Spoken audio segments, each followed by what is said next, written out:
Hello guys, Ratna Kovind kitchens. இன்றைக்கி நம்ம என்ன பார்க்க போகிறோன்னா, இட்லிக்கு கார சட்னி எப்படி பண்ண போகிறோன்னு தான். இது வேறு லெவலில் டேஸ்ட் இருக்கும். 2 இட்லி சாப்பிட்றவங்க கூட 4 இட்லி சாப்பிடுவாங்க. அந்தளவுக்கு டேஸ்ட் சூப்பராக இருக்கும். வாங்க வீடியோக்குள்ளே போகலாம். அதுக்கு தேவையான பொரியல் 2 தக்காளி, 1 வெங்காயம், 3 காஞ்ச மிளகாய், கொஞ்சம் புளி, பூண்டு எடுத்திருக்கேன். இது முதல்ல மிக்சியில் அரைச்சிக்கணும். பூண்டு, காஞ்ச மிளகாய், புளி, வெங்காயம் இதை ஒரு கொருப்பான பதத்தில் அரைச்சிட்டு வந்துடலாம். ஓகே, இது கூடயே தக்காளியும் போட்டுட்டு ஒரு கொருப்பான தன்மையில மறுபடியும் அரைச்சிட்டு வந்துடலாம் ஃப்ரெண்ட்ஸ்.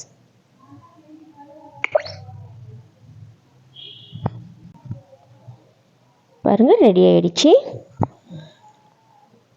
தாளிக்கிறதுக்கு என்னென்ன போட போகிறோன்னு பார்க்கலாம் வாங்க. எண்ணெயை ஊற்றிக்கலாம்.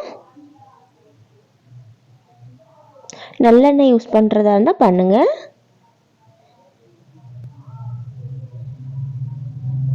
கடுகு,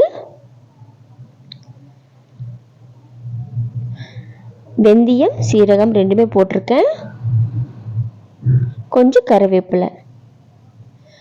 நல்லா பொரிஞ்சதோடனே நம்ம அரைச்சி வச்சிருக்கிற சட்னியை இதில் ஊற்றிடலாம்.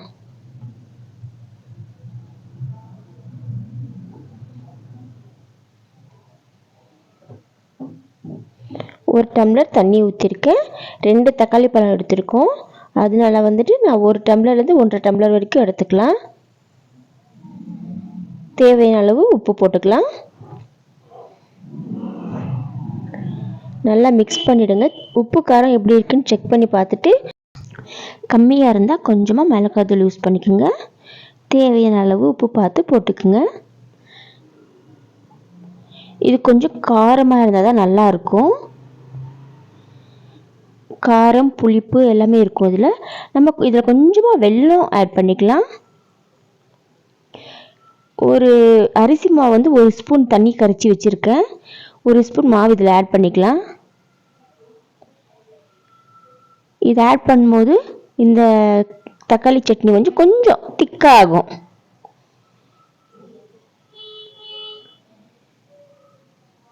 பாருங்க, பார்க்கும்போது ரொம்ப கலர்ஃபுல்லாக இருக்கு.